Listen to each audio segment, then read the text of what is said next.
Welcome to tonight's second video. That clock keeps ticking like a metronome, and my thoughts keep telling me to get me home, but my balls keep telling me to let me just let me That clock keeps ticking like a metronome, and my thoughts keep telling me to get me home, but my balls keep telling me to let me just let me That clock keeps ticking like a metronome. Alright guys, so this is a real quick video, alright? This video here is on this week's Snap-on purchase. Alright, so we have the low profile 1/4 inch ratchet, okay, and the low profile 1/4 inch adapter. I'll get into that. And we have a brand new set of slip joint pliers for relay pullers and installers. And we have another set to compare those two, but there's one specific reason I bought these, and it's not for relays. So let's get into it. Alright, so first we have the 1/4 inch low profile ratchet. I have the 3/8, you've all seen that. And I needed this. I had to borrow it from Bill, so I figured, well, fuck it, I need to buy it. And I really like this style. Alright, I didn't buy any of the sockets because I haven't needed them yet, so I had them part the kit out. And this is the 1/4 inch adapter, and what this is, if this will focus, and it's not going to, but this just holds like your bits, like your Phillips bit, your torque bits, all that stuff. And then you simply click this in here. It's got a little retainer clip on it. You slip it in there, and then you put your bit in it. It makes it a little low profile ratchet. Really nice, and this was actually a perfect size for me to fit in somewhere to do a throttle positioning sensor. It had a little Torx fastener, and it worked perfect. Now these here, oh shit, I actually got these on Monday. I just didn't open them yet. These here are Blue Point. The catalog says Snap-on, and they show a picture of Snap-on, but when you get them, they're going to be Blue Point. Alright, these are really nice. The way they feel, the handles are nice and big and grippy. These are really, really nice. They were kind of pricey though. These were like 60 bucks, I think. I want to get back to that. The ratchet was $45 and the bit was 11 or 12 for the socket, I mean. So that's not too bad, but it is up there. Now, again, these here work for your relays and that sort of stuff, and works great, but there's one main reason why I bought these. Now, if you look closely, and again, it's not going to focus, and I'm sorry, but each one of these are shaped like 90 degrees, okay? And that's so you can grab the corners of the relays and pull them out. It grabs a hold of the corners, each corner very tightly. It's got the rubber to hold on to them and grab them. But I bought these here for Audi mags, alright? Because they have the caps on them, and you have to remove the caps before you take the lugs out. Alright, and they're not like the Audis with the holes in them, or the Volkswagens with the holes in them.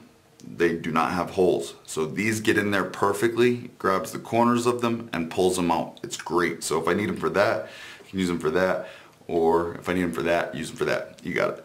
But these here also double in size, so you can get the real fat ones.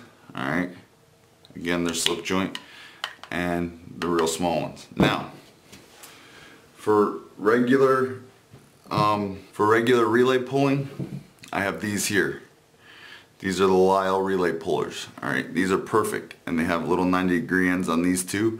They actually get under the relay and pull them up. Now, I like using these. Again, it's about having the right tool for the job, okay? Instead of using needle nose pliers and scoring and marring up the relays and stuff, you can use the right tool, and you can pull them out and put them back in as if they were never even removed. There's no marring, no scratching, and they're done right. You can get these for like 10 bucks. I think I paid 15 for them, but you can get them cheaper. I get them off the USA Tool guy that comes by, and again, it's just great to have them so you can pull things out easier without messing anything up or making it look like shit when you're done. You don't want to make anything look like shit. These pretty much serve the same purpose. Now, you might be able to get the caps off with these, I don't know, but I knew for certain you can get them off with these.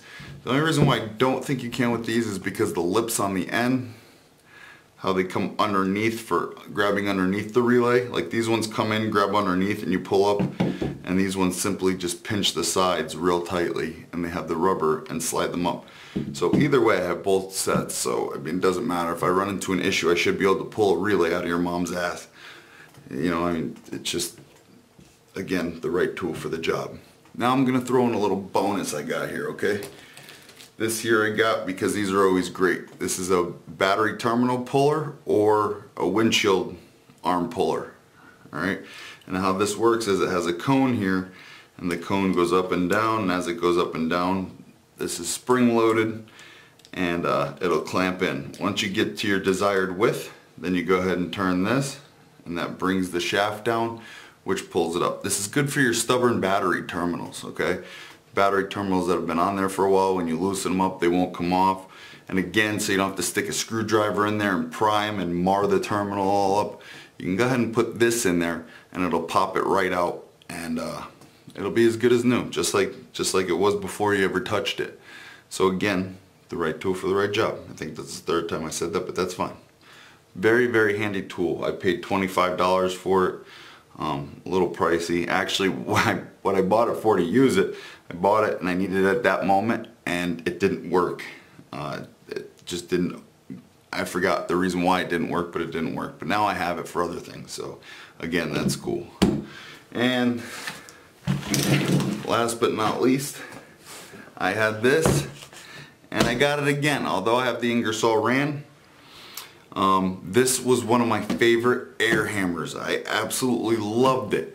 And from the day I got it to the day it died, I did not grease, or I did not lube it. I did not oil it, which is a big no-no with pneumatic tools. Always oil your tools. If you're supposed to oil them daily or every use, so try and make sure at least once a week, for God's sakes. Jesus, don't be like me. So I went to Home Depot and they wouldn't return it, didn't have the box, didn't have the receipt, didn't have nothing, and it still looked brand new. They would not return it. So now, obviously, Rachel works at Home Depot, and she's, go figure, customer service. It's her second job. She does it just to keep busy. So I brought it to her, and she said, sure, we return that. And I learned a lot about Home Depot that you guys wouldn't really know, and it's quite interesting and could be quite beneficial to you guys.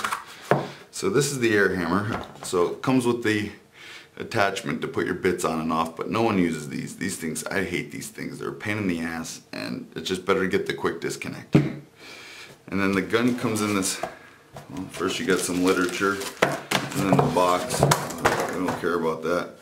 So the gun comes here, and I'll tell you what, this thing is great for anti-vibration. It doesn't vibrate, doesn't nothing. It's just a great air hammer, and I'll tell you what, it's pretty powerful. For 50 bucks, you cannot go wrong. So if you guys are in the market for an air hammer, by all means, this is the way to go. If you can't afford the $200 for the good IR, or the $500 for the snappy, or $400 for the snappy, this will do just as good of a job. Maybe not up to the same exact specs, but I promise you, this thing has gotten off everything I needed to get off. So I'm very, very pleased with it. That's all I have for this video. I'm tired of saying and I'm tired of saying everything else I've been saying, and it's time for me to go to bed. So again, I hope this video was informative to you guys, even though there's nothing to inform you of other than the new shit I got. That's it. So have a good night. That clock keeps ticking like a metronome, and my thoughts keep telling me to get me home, but my balls keep telling me to let me oh, just let me oh.